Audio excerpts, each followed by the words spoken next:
दशम श्रेणी रे अध्ययन करुथिबा समस्त छात्र छात्री को मोर शुभ अपराह्न। मु नूतन हरो पीएम श्री भवानी शंकर सरकारी उच्च विद्यालय सुंदरगढ़ सहकारी शिक्षयित्री।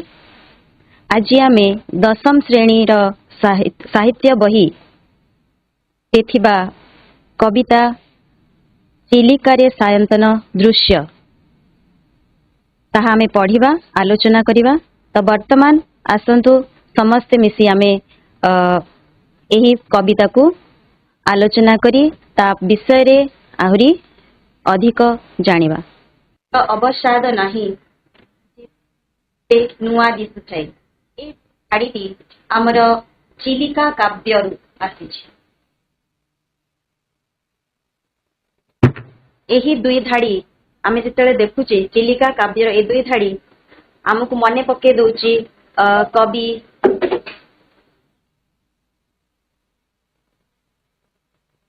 कविवर राधानाथ राय को विषय। तो एही चिलिका काव्यटी आमर कविवर राधानाथ राय रचित चिलिका काव्यरु आछे। ए दुई धाड़ी आमे करू भी शुणिथिबा पढ़िथिबा। तो आमे आगु को जीवा कवि विषय आमे आउरी टिके अधिक जानिबा। कवि परिचय को जीवा। कवि आमर आजिकार जो पाठ्यक्रम अच्छी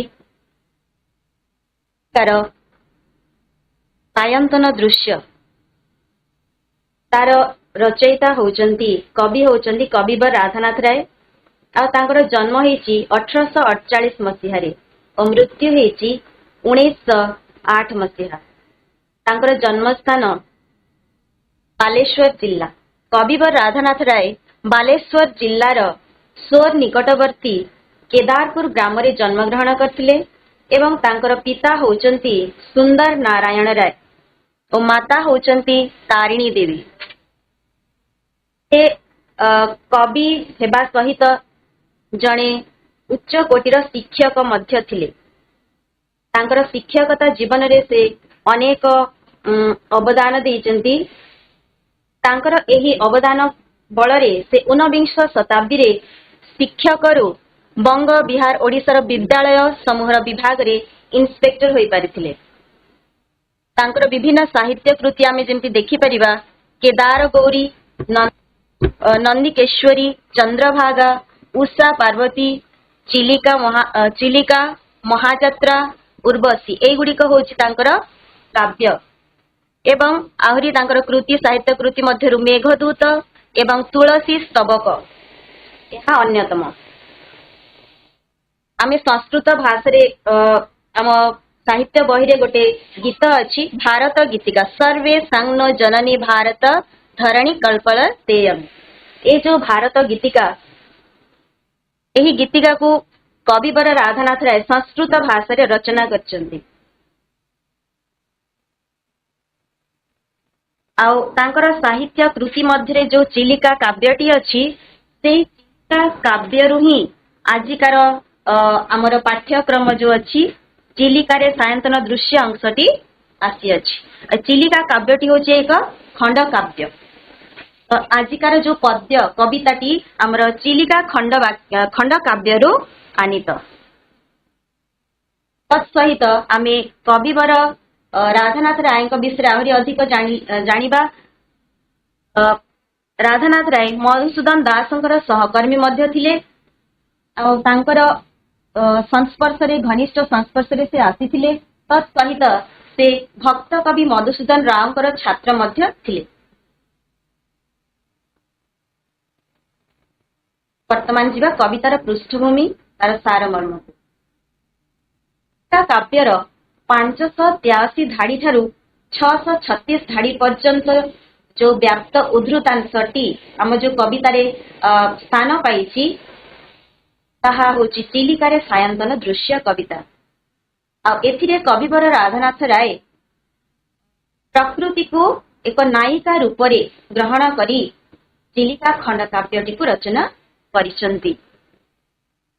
आ एही चिलिका रे सायंतन दृश्य ए अंशटी जहाँ आमे आमर पठित बही रे अछि ताहा चिलिका खंडकाव्य आनी तो आमे जानिचे। तो एक खंडकाव्यटी कौन? खंडकाव्य कहिले काव्य शास्त्र समर्थित नायक किंबा नायिका विहीन एक घटना स्थान किंबा एक विषय ताकू आधार करी ताकू केंद्र करी कवि माने जो रचना करंती ताहा होची खंडकाव्य। तामर जो आजिर पाठ्यक्रम आजिर जो विषयटी चिलिका रे सायंतन दृश्य ताहा चिलिका खंडकाव्य रु आसी अछि। खंडकाव्य रे कवि चिलिका को तो कल्पना विलासी नायिका भावरे वर्णना करिसंती। आउ एही चिलिका जो खंडकाव्यर जो अंशटी चिलिका रे सायंतन दृश्य जो आमे देखले 583 धाड़ी ठारू 636 धाड़ी पर्यंत एथिरे कवि चिलिकार संध्याकालीन दृश्य को वर्णना करिसंती।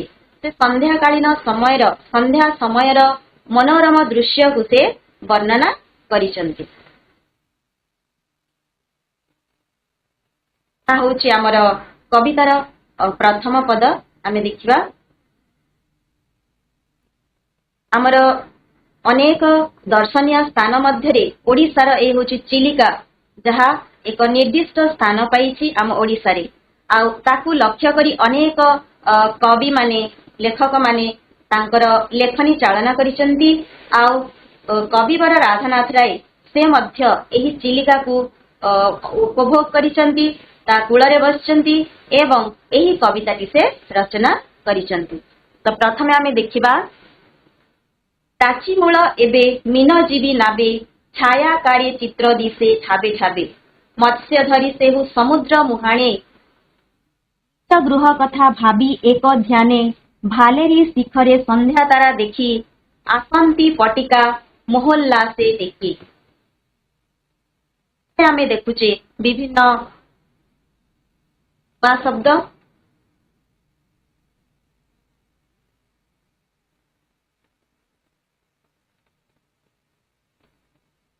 ताची मूल तजीबी नाबे छाया करे ठाबे ठाबे मत्स्य समुद्र मुहाणी ध्याने भालेरी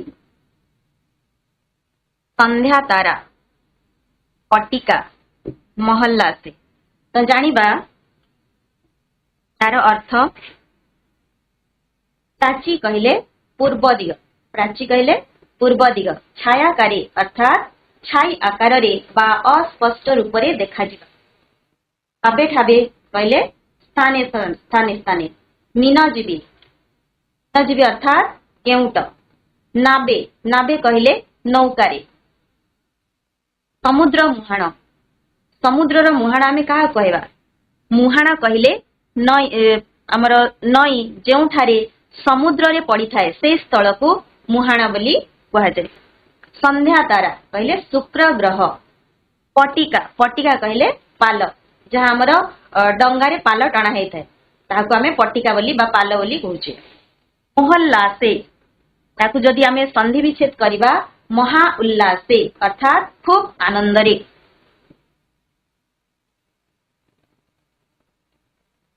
आमे वर्तमान बुझिबा प्राची मूल एबे मीनजीवी नाबे छायाकार चित्र दिसे ठाबे ठाबे।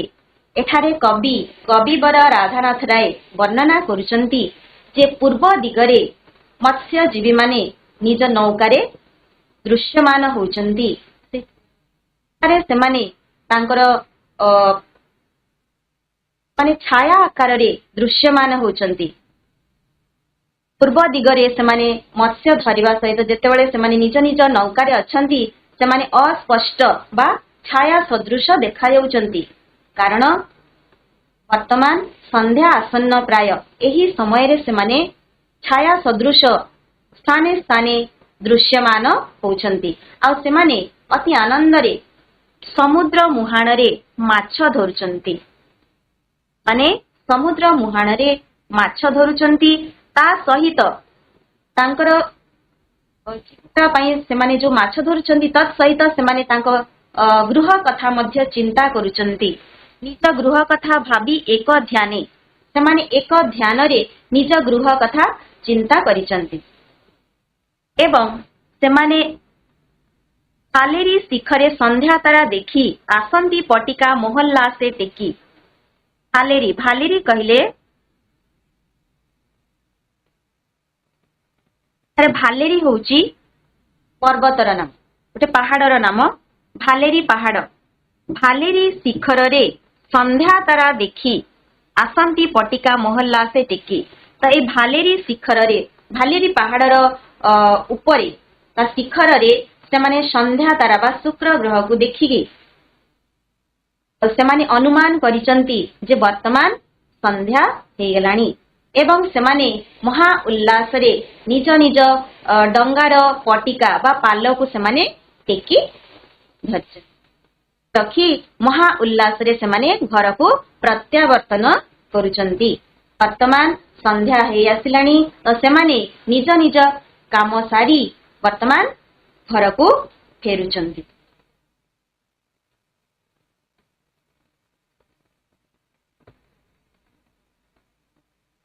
ବର୍ତ୍ତମାନ ଆମେ ଦେଖିବା ଦ୍ୱିତୀୟ ପଦ। ତାଙ୍କ କଣ୍ଠୁ କବି ସୂର୍ଯ୍ୟ ଗୀତାମୃତ, ଦୂରୁ ବହି ଆଣେ ଚିଲିକା ମାରୁତ। ଉଲ୍ଲାସର ଆତ୍ମା ପ୍ରାୟ ଗୀତ ତାନ, ହ୍ରଦ ନୀଳ ବକ୍ଷେ କରେ ଅଧିଷ୍ଠାନ। ହସନ୍ତି ଚୌଦିଗେ ମଧୁର ହାସିନୀ, ଦିଗଙ୍ଗନା ଜ୍ୟୋତ୍ସ୍ନା ଦୁକୁଳ ବାସିନୀ। ପଦରେ ଆମେ ଦେଖୁଛେ ଯେ କଣ୍ଠୁ, କଣ୍ଠରୁ କବି ସୂର୍ଯ୍ୟ ଗୀତାମୃତ, ତାଙ୍କ କଣ୍ଠରୁ କବି ସୂର୍ଯ୍ୟ ବଳଦେବ ରଥଙ୍କର, ଏଥିରେ ଆମେ ଚିତ୍ରରେ ଦେଖିପାରୁଥିବା କବି ସୂର୍ଯ୍ୟ ବଳଦେବ ରଥ ଜଣେ ଓଡ଼ିଶାର ଅତି ପ୍ରସିଦ୍ଧ କବି। ତାଙ୍କ କଣ୍ଠରୁ ମତ୍ସ୍ୟଜୀବୀ ମାନଙ୍କ କଣ୍ଠରୁ ଯେତେବେଳେ ସେମାନେ ସନ୍ଧ୍ୟା ସମୟରେ ଘରକୁ ଫେରିବା ପାଇଁ ବାହାରିଛନ୍ତି, ତାଙ୍କ କଣ୍ଠରୁ କବି ସୂର୍ଯ୍ୟ ବଳଦେବ ରଥଙ୍କର ଗୀତ ରୂପକ ଅମୃତ ସେମାନେ ଗାନ କରୁଛନ୍ତି। ସେମାନେ ଅତି ସୁନ୍ଦର ମଧୁର ସ୍ୱରରେ କବି ସୂର୍ଯ୍ୟ ବଳଦେବ ରଥଙ୍କର ଗୀତକୁ ଗାନ କରୁଛନ୍ତି। ବହି ଆଣେ ଚିଲିକା ମାରୁତ, ଗୁରୁ ବହି ଆଣେ ଚିଲିକା ମାରୁତ। ଆଉ ସେହି ଗୀତର ଧୁନ, ସେ ଗୀତର ଧ୍ୱନି ଆମ ଚିଲିକା ଉପରେ ଥିବା ପବନରେ, ମାରୁତ ଅର୍ଥାତ୍ ପବନ। ଆମେ ଦେଖିବା ଗୀତାମୃତ କହିଲେ ଗୀତ ରୂପକ ଅମୃତ, ମାରୁତ କହିଲେ ପବନ, ଉଲ୍ଲାସ ଆନନ୍ଦ, ଗୀତ ତାନ କହିଲେ ଗୀତର ସ୍ୱର, ଦିଗଙ୍ଗନା ଦିଗପାଳିକା ଦେବୀ, ଅଧିଷ୍ଠାନ ଅବସ୍ଥିତି, ଜ୍ୟୋତ୍ସ୍ନା ଚନ୍ଦ୍ରକିରଣ ଓ ଦୁକୁଳ ହେଉଛି ପାଟ ବସ୍ତ୍ର। ତ ଆମେ ଏଇ ପଦରେ ଦେଖିବା ମତ୍ସ୍ୟଜୀବୀ ମାନଙ୍କ କଣ୍ଠରୁ କବି ସୂର୍ଯ୍ୟ ବଳଦେବ ରଥଙ୍କର ଗୀତାମୃତ ବାହାରି ଆସୁଛି। ସେମାନେ ଅତି ଭକ୍ତି ସହକାରେ, ଅତି ଆନନ୍ଦରେ ସେ ଗୀତକୁ ଗାଉଛନ୍ତି। ଆଉ ସେହି ଗୀତର ଧ୍ୱନି ଚିଲିକାର ସେ ପବନରେ ପବନକୁ ସ୍ପର୍ଶ କରୁଛି। ସେ ପବନ ସହିତ ତାଙ୍କର ଗୀତର ଧ୍ୱନି ଖେଳି ଯାଉଛି। ଉଲ୍ଲାସର ଆତ୍ମା ପ୍ରାୟ ଗୀତ ତାନ, ତାଙ୍କ ପାଖରେ କୌଣସି ବାଦ୍ୟଯନ୍ତ୍ର ନାହିଁ, ତଥାପି ତାଙ୍କର ଯୋଉ ମଧୁର ଗୀତ ସେମାନେ ଗାନ କରୁଛନ୍ତି, ତାର ତାନ ବକ୍ଷରେ, ହ୍ରଦ ନୀଳ ବକ୍ଷରେ ଅଧିଷ୍ଠାନ କରିଅଛି ବା ସେ ସ୍ଥାନରେ, ସେ ଜଳଭାଗ ଉପରେ ତାଙ୍କର ଗୀତର ଧ୍ୱନି ମୁଖରିତ ହେଉଅଛି। ସେମାନେ ଅତି ସୁନ୍ଦର ସ୍ୱରରେ କବି ସୂର୍ଯ୍ୟ ବଳଦେବ ରଥଙ୍କର କିଶୋର ଚନ୍ଦ୍ରାନନ୍ଦ ଚମ୍ପୁ ଯୋଉ ଗୀତଟିକୁ ସେମାନେ ଗାନ କରୁଛନ୍ତି। ତତ୍ ସହିତ ଏଠାରେ ଆମେ ଦେଖିବା ଯେ ସନ୍ଧ୍ୟା ଆସନ୍ନ ପ୍ରାୟ, ଆଉ ଯେତେବେଳେ ସେମାନେ ଘରକୁ ଫେରୁଛନ୍ତି ସେହି ସମୟରେ ଚତୁର୍ଦିଗ, ସେହି ସମୟରେ ଚନ୍ଦ୍ରର କିରଣ ମଧ୍ୟ ପଡ଼ିବାକୁ ଆରମ୍ଭ କରିଛି ଏବଂ ଦିଗଙ୍ଗନା, ଏଠି ଆମେ ଯୋଉ ଦେଖିଲେ ଦିଗଙ୍ଗନା ଦିଗପାଳିକା ଦେବୀ, ଜ୍ୟୋତ୍ସ୍ନା ଦୁକୁଳ ବାସିନୀ, ଦିଗଙ୍ଗନା ଜ୍ୟୋତ୍ସ୍ନା ଦୁକୁଳ ବାସିନୀ କହିଲେ ଆମର ଦିଗଙ୍ଗନା ଦେବୀ ସେ ଜ୍ୟୋତ୍ସ୍ନାର ବା ଜହ୍ନର କିରଣ ଯେତେବେଳେ ସେଇଠି ପଡ଼ିଛି, ତ ବର୍ତ୍ତମାନ ସେଥିରେ ଆଲୁଅ ପଡ଼ି ସବୁ ଦେଖାଯାଉଛି। ଆଉ ଚତୁର୍ଦିଗ ବା ସୁନ୍ଦର ଭାବରେ ବର୍ତ୍ତମାନ କିଛି କିଛି ଦୃଶ୍ୟମାନ ହେଲାଣି। ଚନ୍ଦ୍ରର କିରଣ ସେହି जल भाग को स्पर्श करिछि सेठारे जो जहाँ भी जिनिस अछि जहाँ अछि ताहाकु चंद्रर किरण स्पर्श करिछि आ वर्तमान जह्नर आलुओ द्वारा किछि जहाँ अस्पष्ट देखा जाउथला ताहा वर्तमान दृश्यमान हेबाकु लागिछि। चतुर्दिग हसुछि।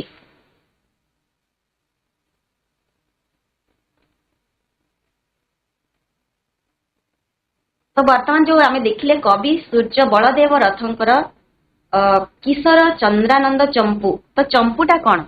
चंपू कहले जो विभागटी संगीत आख्यान गद्य पद्यर सम्मिश्रित गठन रूप को नहीं गीति काव्यर नाटकीय शैली को सूचित करता है ताकू चंपू कहा जाए बा चंपू द्वारा जहाँ जी चंपू को पठन करे अन्य अर्थ रे जेमति आमे जदि कहि परिबा पाठक प्राण को चमत्कृत करिबा सहित जहाँ पवित्र करिथाए ताहाकू चंपू कहा जाए। तो किशोर चंद्रानंद चंपू यह कवि सूर्य बलदेव रथंक द्वारा रचित आउ ताहाकू पठन करी पाठक मानकर प्राण पवित्र होई उठे। एठारे मत्स्यजीवी माने जेतेबेले ए किशोर चंद्रानंद चंपू को गान करिसंती से स्थान मध्य सेमिति पवित्र होई उठिछि। तांको मन एहा कानरे सुभिबा सहित सेमाने सुनिबा सहित तांको मन मध्य तांको हृदय मध्य परिवर्तन होई जाइछि, पवित्र होई जाइछि।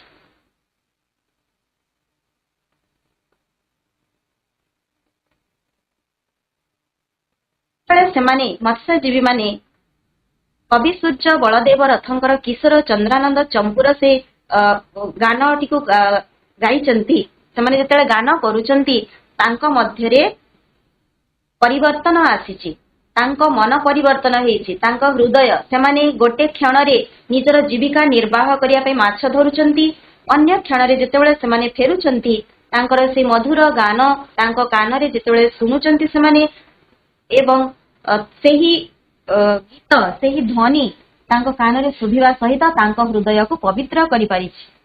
माने पवित्र मनरे वर्तमान गोटे अन्य जगत को पहुंची जाइछंती।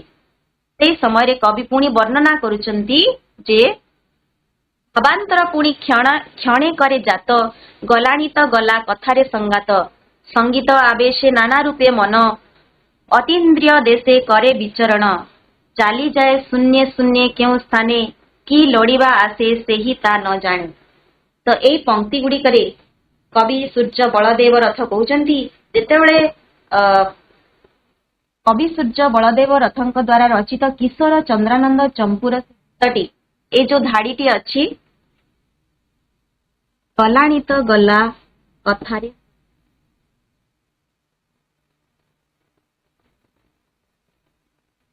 आमे एई पदरे विभिन्न जो शब्द जे लिखि परिबा भावांतर भावांतर कहिले अन्य भाव बा भावरे अंतर आवेशे कहिले आवेगरे लोड़ीबा अर्थात पाइबा अतीन्द्रिय इंद्रिय गुड़ी को अतिक्रम करी। तो ए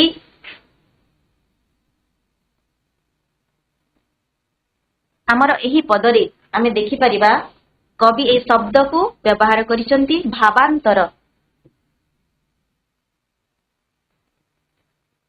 भावरे अंतर आसीछि कहा द्वारा से जो गीत से माने जो किशोर चंद्रानंद चंपूरे जो गीत से माने गान करुचंती से गीत को शुणी भावरे परिवर्तन आसीछि अन्य भाव प्रकाश पाइछि से माने गोटे अवस्था रु अन्य अवस्था को पहुंची जाइछंती जेपरि तांकर से माने जो जीविका पई से माने माछ धरिचंती तत्सहित जेतेबेले सेमाने फेरुचंती तांको हृदय मध्ये परिवर्तन हेइछि से माने निजर आत्मा को ईश्वरंक पाखरे समर्पित करिसंती तांको मनरे भावांतर आसी हेइछि पुणी क्षण करे जेतेबेले भावांतर आसिला क्षण क्षण ताहा परिवर्तन होउछि ए धाड़ी को पढिकी बा ए धाड़ी को सेमाने जेतेबेले गाइचंती तांको सुनिचंती गलानी तो गला कथारे संगात अर्थात ताहा बीती जाइछि अतीत कथा को आमे सेथुरु किछि शिक्षा ग्रहण करी आमे भविष्यत रे आगु को बढ़ी जिबा उचित जहाँ बीती जाइछि ताको अधिक न चिंता न करी आमे वर्तमान और भविष्यत को गढ़िबा उचित। ए जो भाव प्रवण जो गीत बा ए धाड़ीटी अछि यहाँ को सुनी कविंक मनरे तात सहित मत्स्यजीवी मानक मनरे मध्य तांको हृदय परिवर्तन होईछि। आवेशरे तांकर मन परिवर्तन होई अतीन्द्रिय देशे विचरण करिछि। अतीन्द्रिय कहिले आमे एठारे देखिले अतीन्द्रिय गुड़ी को अतिक्रम करी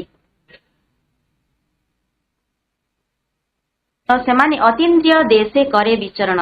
आमर इंद्रिय पांचटी इंद्रिय जहाँ आमर अच्छी को छाड़ी सेमाने एक अन्य जगत रे विचरण करुछंती। सेमाने ए सांसारिक मोह माया को छाड़ी अन्य देश रे विचरण करुछंती। एठारे आमे देखिबा अतीन्द्रिय देशे करे विचरण। जेतेबेले सेमाने एई धाड़ीटी को श्रवण करिसंती तांकर मनरे भावांतर सृष्टि हेछि।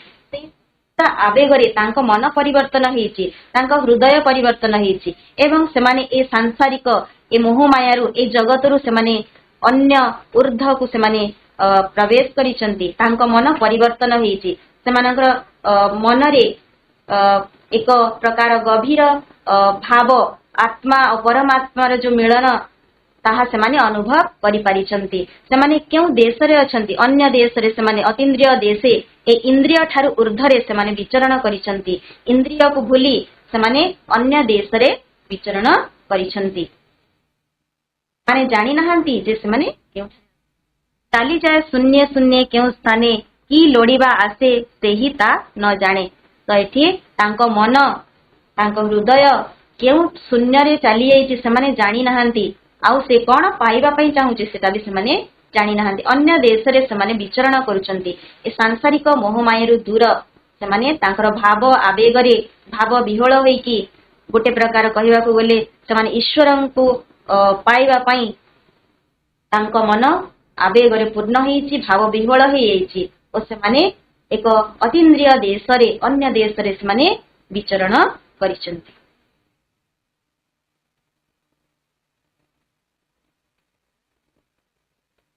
आमे देखिए अन्य पद। धन्य सेही जार आज्ञा सिरे धरी ए लीला रचंती देवी बागीश्वरी। रथे तुम्भ जन्म शुभ क्षणे मृत्युंजय तुम्भे उत्कल भुवने। तुम्भ माटी देह ग्रासीची श्मशान मात्र जस देहे तुम्भे आयुष्मान। तो एथारे आमे देखिबा विभिन्न नुआ शब्द। बागीश्वरी रथे होचंती कवि सूर्य बलदेव रथ। तो सहित तांकर जीवन रथ को मध्य आमे नै पारि। जी मृत्यु को जय करि पारिछि। उत्कल भुवन उत्कल माटी। श्मशान कहले जेउठारे मनुष्यर मृत्यु हेबा परे जेउठारे तार शरीर को अंतिम संस्कार करा जाए ताकू पोड़ा जाए। जस देहे रूपक देह बा जस कीर्ति। आयुष्मान कहले दीर्घजीवी। आमे देखिबा बागीश्वरी कहले सरस्वती देवी। मृत्युंजय जे मृत्यु को जय करिछि। जस देह जशस्वी शरीर जस कीर्ति रूपक शरीर। आयुष्मान दीर्घजीवी अर्थात जहार आयुष अछि। आमे देखिबा ए पदरे धन्य सेही जार आज्ञा सिरे धरी ए लीला रचंती देवी बागीश्वरी। तो सेठारे जो दृश्य देखा जाइछि कवि कहउचंती से समस्त दृश्य से मत्स्यजीवी मानक मध्य जो भाव आसीछि समस्त भाव से माने जो अतीन्द्रिय देश रे विचरण करिसंती एई सब परिस्थिति को किए रचना करिसंती बागीश्वरी। लीला ए लीला रचंती देवी बागेश्वरी। ए जो परिस्थिति अच्छी ए सब परिस्थिति आमर सृष्टिकर्ता आज्ञा धार्य करी देवी बागेश्वरी ए परिस्थिति को निजे रचना करिसंती। अन्य रथे तुम्भ जन्म शुभ क्षणे। तो एठारे आमे देखिबा कवि सूर्य बलदेव रथंकर जो जीवन अच्छी ताकू धन्य बोली कहाइछि। तांकू धन्य बोली कहाइछि। जेतेले कवि सूर्य बलदेव रथ जन्म नेइचंती से क्षण को तांकर जो जन्म समय को शुभ क्षण बोली एठारे कवि वर्णना करिसंती। धन्य रथे तुम्भ जन्म शुभ क्षणे। तमर जन्म जो समय रे हेइछि से क्षणटी से समयटी एक सुंदर बा शुभ क्षण अटे बोली कवि एठारे वर्णना करिसंती। आउ कवि सूर्य बलदेव रथंकु कवि एठारे स्मरण करिसंती एवं ए उत्कल माटीर गोटे उत्तम बा बरपुत्र बोली ताकु ग्रहण करिसंती। आउ से वर्तमान नाहांती किंतु से ए उत्कल भुवन रे ए उत्कल माटी रे मृत्युंजय होई पारिचंती, अमर होई रही पारिचंती। माटी देह ग्रासीची श्मशान मात्र जस देहे तुम्भे आयुष्मान। एठारे कवि सूर्य बलदेव रथंकर शरीर वर्तमान ए मर्त्यरे नाही, भुवनरे नाही, श्मशान ताकु ग्रास करिछि। श्मशान रे तांको शरीर माटी रे मिसि जाइछि, मात्र तांकर जस और कीर्ति ए पर्यंत उत्कल माटीर उत्कल माटी रे अमर होइकि रहिछि। उत्कलवासी तांकर जो साहित्य कृति गुड़िक पठन करी तांको ठारू तांकर साहित्य कृति को पठन करी अनेक शिक्षा लाभ करुचंती। तांकर जस और कीर्ति आयुष्मान होइकि रहिछि, दीर्घायु वा दीर्घजीवी होइकि रहिछि।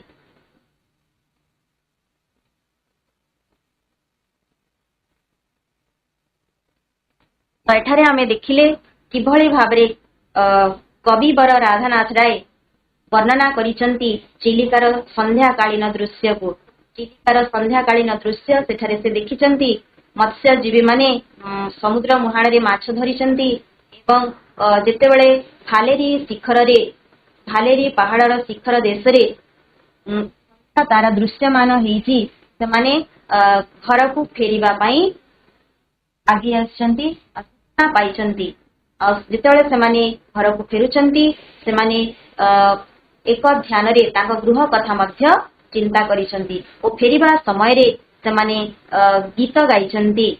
कवि बलदेव रथंकर जो किशोर चंद्रानंद चंपूर जो गीतटी अछि ताकु से माने गाइचंती एवं सेही समय रे तांको सेही गीतटी तांको मन हृदय को मध्य स्पर्श करिछि एवं से माने गोटे अलगा जगत रे पहुंची जाइछंती। आ एही सब परिस्थिति को तांको आज्ञा रे देवी बागेश्वरी रचना करिसंती बोली कवि कहउचंती। कवि सूर्य बलदेव रथ को स्मरण करी कवि कहउचंती तांको जन्म अति शुभ क्षण रे हेइछि। से क्षणटी अति शुभ फलमय।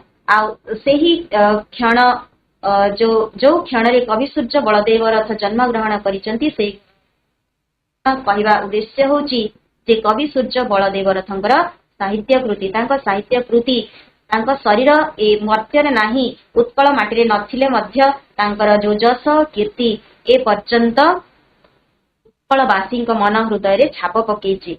ए माटीरे से अमर होइकि रहिछन्ति। वर्तमान आमे प्रश्नोत्तर आलोचना करिबा। आमे देखिबा 1 नंबर प्रश्न, गोटिए वाक्य रे उत्तर लेख। आमे देखिबा क नंबर रे चिलिकारे सायंतन दृश्य कवितार कवि किए? सायंतन दृश्य कविवर राधानाथ राय। बढ़िया। आमर चिलिकारे सायंतन दृश्य कवितार कवि होउछन्ति कविवर राधानाथ राय। ख नंबर, चिलिकारे सायंतन दृश्य कविताटी केउ काव्यरु आनीत? चिलिकारे सायंतन दृश्य कविताटी चिलिका खंड काव्यरु आनीत। बढ़िया, वेरी गुड। चिलिकारे सायंतन दृश्य कविताटी ता काव्यरु आनीत। कवितारे कवि केउ समयर दृश्य वर्णना करिसंति? कवितारे कवि केउ समय कवि संध्या समयर दृश्य वर्णना करछन्ति। कवितारे कवि संध्या समयर दृश्य वर्णना करछन्ति। कवितारे कवि संध्या समय बा संध्या कालीन समयर दृश्य वर्णना करिसंति। घ नंबर, काहाकू टेकी मत्स्यजीवी माने घर को अत्यंत खुशी रे फेरुथिले? काहाकू टेकी रखी मत्स्यजीवी माने घर को अत्यंत खुशी रे फेरुथिले? काहा निज गृह कथा भाबी। आटिके चेष्टा कर। काहाकू टेकी तांको डंगारे कोन लागि थे? नौकारे पटिका। पटिका बा पटिका। पटिकार अर्थ कोन? पाल। पाल। पाल। पटिका को टेकी मत्स्यजीवी माने घर को अत्यंत खुशी रे फेरुथिले। Very good. नेक्स्ट प्रश्न को जिबा। कवि सूर्यंक गीतामृत बोली काहाकू कुहा जाईछि? कवि सूर्यंक गीतामृत बोली काहाकू कुहा जाईछि? कवि सूर्य बलदेव रथ। कवि सूर्यंकर गीतामृत बोली काहाकू कुहा जाईछि? तांकर कोन तांकर रचना से साहित्य कृति को कह साहित्य कृति से रचना करचंती तांकर जो कवि किशोर चंद्रानन चंपू हाँ वेरी गुड कवि सूर्य गीतामृत बोली किशोर चंद्रानंद चंपू को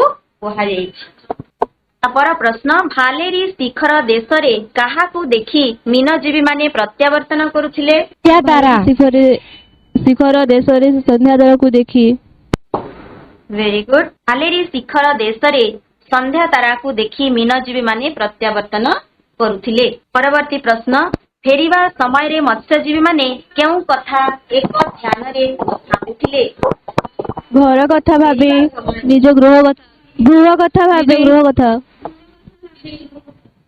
निज गृह कथा भाबी फेरिबा समय रे मत्स्यजीवी माने निज गृह कथा एक ध्यान रे भाबुथिले परवर्ती प्रश्न मत्स्यजीवी माने केउठारु मत्स्य धरुथिले केउठारु माछ धरुथिले चिलिकारू मुहाणरू मत्स्यजीवी माने समुद्र मुहाणरू मत्स्य धरुथिले नेक्स्ट प्रश्न 2 नंबर देख एठी ऑप्शन अछि ए ऑप्शन रु कहबो बाछि कि कहबो उत्तर कवि राधानाथ रायकर चिलिका काव्यटी एक की प्रकार काव्य खंडकाव्य